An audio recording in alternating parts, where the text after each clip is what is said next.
ไอ้ตู้สิไปเกิดสิไปเกิดไปพายงานไปลองงานตายไปลงเรือเขาเอ็ดรอแถวมันต้องรออยู่แล้วสดบอโซจ้าจีบได้เด้อเปิดวาร์ปให้ตัวฮีโร่เลยไอ้ตู้ฮีโร่เนาะมันนี่เป็นฮีร่าไม่ใช่บอแมนมันนี่เป็นนักพายงานเป็นพวกพายงานบอมันนี่เป็นไกด์เหรอบอแล้วเป็นไกด์คนไกด์เจ้าถิ่นเนาะมันนี่เป็นคนพายงานเป็นคนพายงานอันนี้เป็นคนพายงานเนาะพายงานกับสายทีมมันนี่นะโอเคฮัลโหลสบายดีโอ้มาหินโอ้อย่ามาเกินยูฮูฮัลโหลงามสุดเอาไอ้ตูเชี่ยวผ่านไหมนะเห็นผู้สาวที่ถูกบันไดจังหน่อยไอ้ทำบ่ไปเห็นสาวงามเนาะ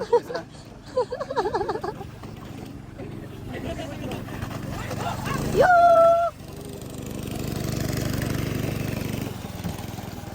ว้าวบรรยากาศตอนนี้ก็คืออากาศเย็นน้อยนึงเนาะเย็นน้อยนึงฉันจะน้อยนึงดอกคันเปียกมันเปียกนี่แหละเปียกแห้งเลยอากาศเย็นน้อยนึงค่ะว่าสั้น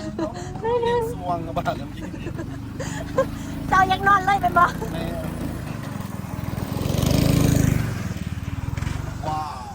บ่อยากบ่อยากโฆษณาเนาะไอ้ตู้ว่าเรื่องพายเหือนนี่สุดยอดไปเจอได้ทุกคนแค่ว่ามืออาชีพพ่อมิกกี้นี่ผาดถ่ายซื้อเป็นน้ำเหือมิกกี้เป็นน้ำเหือเมื่อกี้ทาจับกล้องทายอยู่กล้องโทรศัพท์วางไปปุ๊บฮอดแล้วอันไหนฮอดโอ้สบายดีโอ้ไม่โอ้ยมาหินโอ้นี่อันต้นน้อยๆนี่ก็แม่นไหมตอนนี้กาแสงแดดแสงไฟกับบุมีละโอ้ยตำ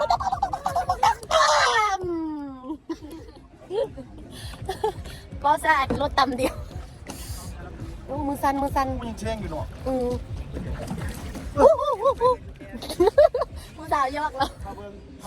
ชอบเป็นหัวเข้าไปได้ก่อนนำเจ้าปีนเข้าไปให้พี่โดฝากกดติดตามแล้วสิเบอร์หน้าไอ้ตู้จอดบ่จอดบ่เบอร์หน้าให้เบอร์หน้าได้เหรอเมื่อกี้แมนมีกัดพายเรือแล้วก็เรือปีนหนึ่งเนาะประมาณ2 ลำลำหนึ่ง2 ลำนี่แหละ2 ลำโบเมนเขาไม่ได้แบบปีนเขาแบบวิธีลงที่ถูกต้องไอ้ตู้วิธีลงทำที่ถูกต้องมาแล้ว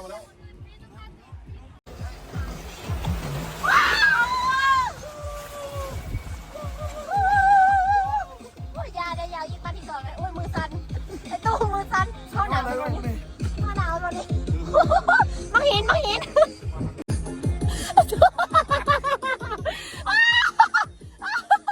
่ไอ้ตู้เลือกไพ่เพื่อนนี่ไว้เจอได้เป็นบ่ไว้เจอได้ไหมไอ้ตู้เดี๋ยวไอ้ตู้เลือกไพ่เพื่อนนี่ไว้เจอได้ปะล่าสุดพามาข้ามน้ำหินเหรอได้ที่บอกโอ้ยทั้งรอทั้งงามทั้งเจอดีทั้งละพูดบึดจำบึดปาดกำมังเยอะเอาเดี๋ยวเอาไปก่อนนะไอ้ตู้มันเป็นเกียรติลายๆเดี๋ยวนี้ผ่านมาเลยผ่านได้อยู่ไหมได้บ่เบิ่งแต่ไกลได้ยังมาเอาจังไดนี่จังไดไอเฮานี่จังไดไอเฮานี่ฝากบอกผู้สาวสิมาจีบไอคอยได้เด้อไปแล้วก็เป็นตอนนี้จะเข้ามาอันน้ำตื้นซื่อๆเป็นน้ำไม่กินเป็นน้ำเหือมันนี่เป็นน้ำบ่ไอแล้วว่ามิกกี้นี่เป็นน้ำเหือวันนี้เป็นน้ำแล้ววันนี้นะเป็นน้ำมะหินมิกกี้นี่เป็นน้ำเหือบ่เห็นแล้วนะใกล้จะได้มามันมืดเลยโอ้มันมืดเนาะโอ้ยบอยังแจ้งอยู่ไหนแจ้งสมองนี่ยังแจ้งอยู่ได้ตูโดคือ4-5 โมง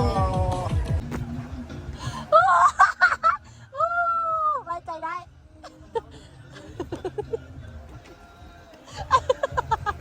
ไอ้ตูเนี่ยเขาไปทางนี่ดิเดี๋ยวบอกแล้ว ใจบอกมาทางนี้คุณว่ะใช่ดิใจเห็นเจ้าของดิทางนี้มันบอกใครว่าอยู่ทางนั้น โอ้ซิวเฮเด้ซิวโอ้โอ้แม่ตู้ละพาคนลินน้ำลินมาหินได้ตู้แม่แล้วเนาะ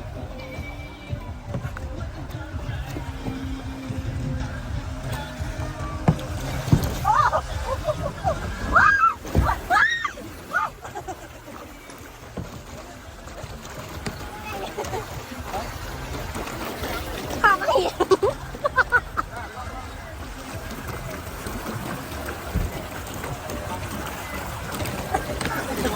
ข้าง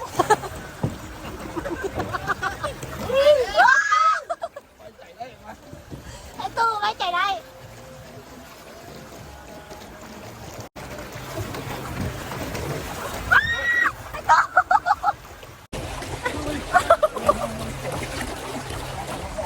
ล่าสุด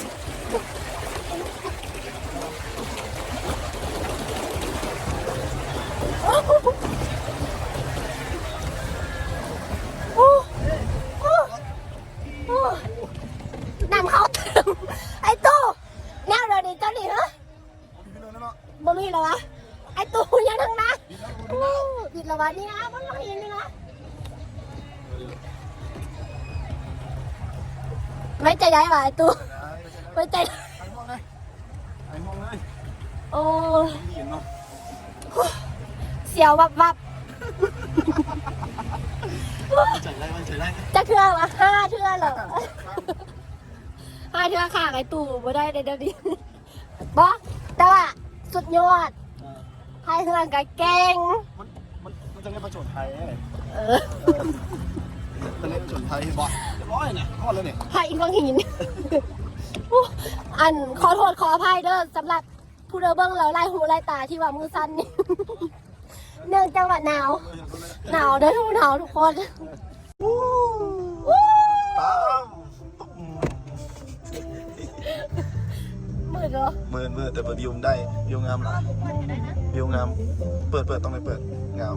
มาได้ทุกคน บ่เปิดเราเป็นน้อยเลย มือนี่ไอตูพามวนข้างคณะ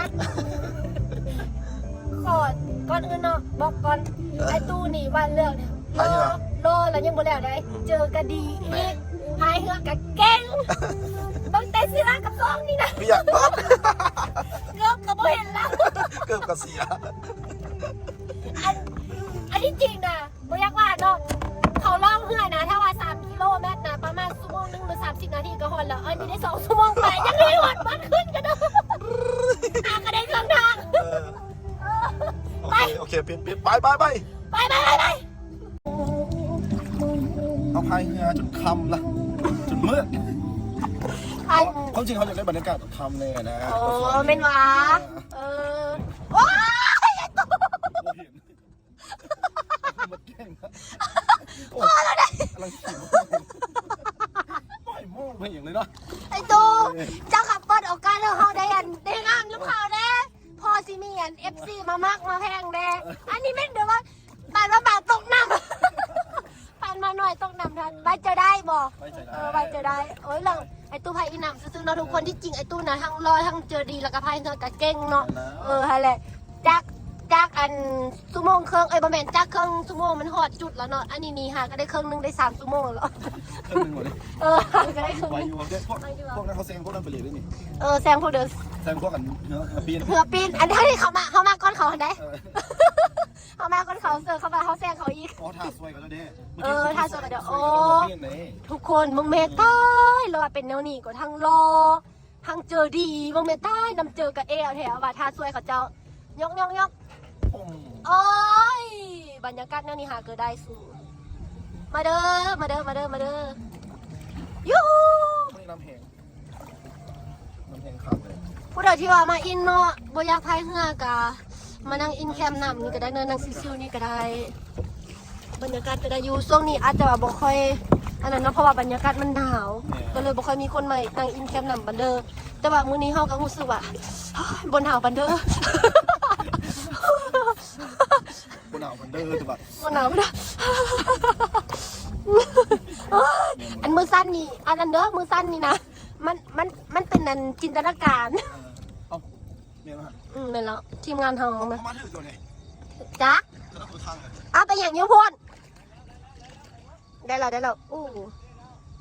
โอเคแล้วบ่มีแกงแล้วภาษาใกล้ว่าบ่มีแกงแล้วเด็อันนี้ก็จังว่าเด็ไผ่เงยซื้อน้อยตัวเนาะแต่ยังว่า ได้อย่างเดียวคือล้ม3เท่านั้นแหละ ถูก ล้มไหนกับมันติด ขอฝากเด้อไอตู้นี้ยังรอจะถูกยังรอจะถูกช่วยยังโสดคือผลงานเพลงค่ะเพื่อนทันแหละโสดจีบได้เนาะผู้ใดสิจีบก็ได้ ติดตามช่อง YouTube เด้อแล้วก็ช่องเพจเนาะกดฝากกดไลค์กด Subscribe เด้อ ถ้าว่าผู้เดิมผู้หูเนาะว่าช่อง YouTube กับ Facebook อยู่กันเด้อกะพิมพ์ตามที่ว่าเฮาบอกนี้เลยเนาะ TOU แม่นว่ะ ไปแล้ว แล้วก็ อยู่ยาวางฮีโร่ TOU อย่าวาง H O อ้าว E ว่ะE R O โอ้ยเนาะผู้บอลกับผู้ลูกอ่ะ โอ้ตัวบรรยากาศคนงามเลย เอ้าได้เอาเรือเปล่ามาแล้วบัดนี้คนลงแล้ว แต่จะลงละสมพงษ์จะประมาณนี้ใช่ไหม อุตสาห์ท่าเนาะอุตสาห์ท่าสวยเนาะ ทำท่าอะไรวะ หอดแต่โดนเราเป็นบ่โอ้ยคอยนี่ก็เจอเดียวแท้ว่าผู้บ่าวผ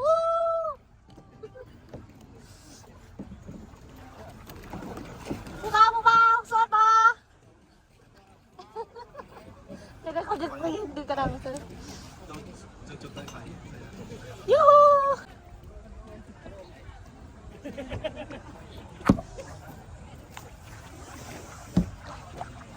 สิบาเนาะไอตูเขาคือสิบาเนาะอู้หนาวหนาวเขาก็มาลองเพื่อได้เนาะ กันจริงลองไปส ไอตู วิวงามวะตอนนี้เป็นเขาเดินทางมาส่วนเขาเรียกอย่างวะอันห้ามแคมแคม แคมน้ำซอง จุดที่ว่าหลายๆคนมานั่งดิ่นชมวิวกันนะมอนี่บอกได้เลยว่าครับ พักใครวะ ไม่ยังครับนั่งดิ่นชิวๆคือครับ ไป บรรยากาศ ไปสักนะ นะต้องจัดแล้วแหละ ต้องจัดแล้วแหละจัดไปแล้วสักหน่อย วิวโคตรงามเลยทุกคน มาตอนแรกยังสีวิวคักแบบแสงสีเนาะตามน้ำนี่ จับแล้ว ยก ยก โอ้ยจะเอ็ดลงวันนี้แหละ แยกตัวผ่าแล้วนี่เขาต้องขึ้นทันเลยว่ะ โอ้ยเนาะเอายก